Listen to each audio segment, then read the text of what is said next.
There is a story from the Egyptian desert that most people have never heard. A monk went to the cell of Abba Arsenius at the Skit.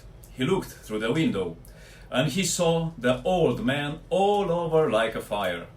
The brother was worthy to see wonderful things. So this is not a legend. This is a recorded account from the Patericon. And it raises a question that the modern world does not know how to answer. What was that fire? And how did those men come to see things no ordinary human being can see? We live in an age where the word clairvoyance belongs to the vocabulary of fortune tellers and late night television. It had been taken from the church, emptied of its real content, and sold back to the culture as entertainment. But the Orthodox tradition has always known that certain holy people could see what others cannot. Not through mystical tricks, not through occult techniques, through something the fathers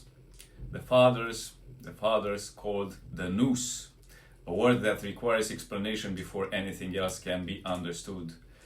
Father John Romanides, one of the greatest theologians of the 20th century, thought that the chief concern of the Orthodox Church is the healing of the human soul.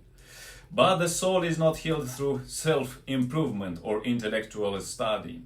It is healed through the restoration of a specific capacity, the nous, an energy that in spiritually healthy persons descends from the mind into the heart and begins to function there as a kind of organ of spiritual perception. This is not a metaphor. This is patristic anthropology. The nous, as Romanides explains, prays ceaselessly in the heart and simultaneously thinks about ordinary problems in the brain. These are not two different people. They are two functions of the same organ. What this means is that a person whose nous has descended into the heart and become purified is operating with a mode of perception that goes beyond reason, beyond logic, beyond anything the secular world has a category for. And it is precisely this purified nous that the fathers associate with what we call clairvoyance and foreknowledge.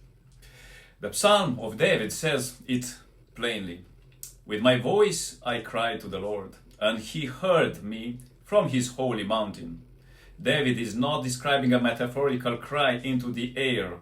He is describing the cry of the nous from the depths of the heart, and the response that comes when God hears that cry.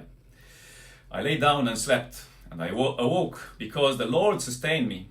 There is a watchfulness in this psalm, a quality of being spiritually awake even in sleep that the fathers recognized as the mark of noetic prayer, operating continuously in the heart. Now, consider what Abba Arsenius was actually doing when that brother looked through the window and saw him all over like a fire. The Patericon records that Arsenius, from the time he arrived in the desert, once asked God, "Lord, lead me in the way of salvation." And the voice said to him, "Arsenius, flee, be silent, and rest." These three commands are not random. Flee the world, be silent before human noise, rest in the prayer of the heart. They describe exactly the conditions under which the nous descends and the fire of perception ignites. And then there is this. Daniel's apprentice once saw Abba Alexandru lying with his face upward because of pain. Abba Arsenius came to speak with him and saw him lying down. After speaking, Arsenius asked, "What layman was that one that I saw?" He had looked from a distance at the cave on the mountain and had seen a figure lying with his face upward. He had not been told. He had not been informed. He simply saw. This is not superstition. This is the natural consequence of a purified nous functioning from the heart as God designed it to function. But let us go deeper, because the identity question here is not what clairvoyance is. The identity question is what it reveals about you. If these men saw what they saw because their nous had been purified, then what does that say about the state of the nous of the average person today? It says that most of us are operating with a faculty that is sick, not broken beyond repair. Sick, and sickness can be healed, which is exactly what the Orthodox tradition exists to do. St. John the Baptist understood this before most. He stood at the Jordan and spoke words that should have been impossible to speak. Brood of vipers, who warned you to flee from the wrath to come? He was not reading body language. He was not making a sociological observation about the Pharisees and Sadducees. He was seeing something. The nous of John, purified by decades in the wilderness, perceived what was hidden behind the religious exterior. Bear fruit worthy of repentance, he said, because he already saw that the fruit was not there. This is why foreknowledge in the Fathers is never presented as a magical gift belonging to a separate class of spiritual superhumans. It is always presented as the natural result of purification. When the nous is cleansed of passions, when it descends into the heart, when it begins to pray ceaselessly, it starts to see clearly. Not everything, not always, not on demand, but it sees. The Desert Fathers described this again and again without embarrassment, because for them it was not extraordinary. It was what a healed human being looks like. Consider one more story from the Patericon. Abba Daniel recounted that once a brother went to see Abba Arsenius because some brothers from Alexandria wanted to see him. They were traveling to the Thebaid for flax threads, and Arsenius said, "They will not see my face, because they have not come for me, but for their own concern." He had not spoken to them. He had not received a report. He perceived their interior motive. Host them, let them go in peace. Tell them the old man cannot meet them. And that was the end of it. The Apostle Paul writes in 1 Corinthians about praying with the Spirit and praying with the nous. Father John Romanides explains that when Paul says, "I will pray with the Spirit," he means what the Fathers call praying with the nous, that noetic energy descending into the heart. And when Paul says, "I will pray with the mind," he means the rational activity of the brain. St. Paul understood this distinction. He lived it, and those who developed noetic prayer to its fullest, men like Arsenius, like John the Baptist, operated primarily from that deeper level of perception. Now here's what this means for the person watching this video, for you. You were not created to perceive the world only through your five senses and your rational mind. This is a partial life. It is life with the most important faculty switched off. The nous exists in you right now, but it is scattered. It is confused with thinking, with feeling, with reaction, with noise. The entire practice of Orthodox Christian life, from fasting to prayer to watchfulness, is aimed at the one thing: gathering the nous, descending it into the heart and restoring it to the function for which God designed it.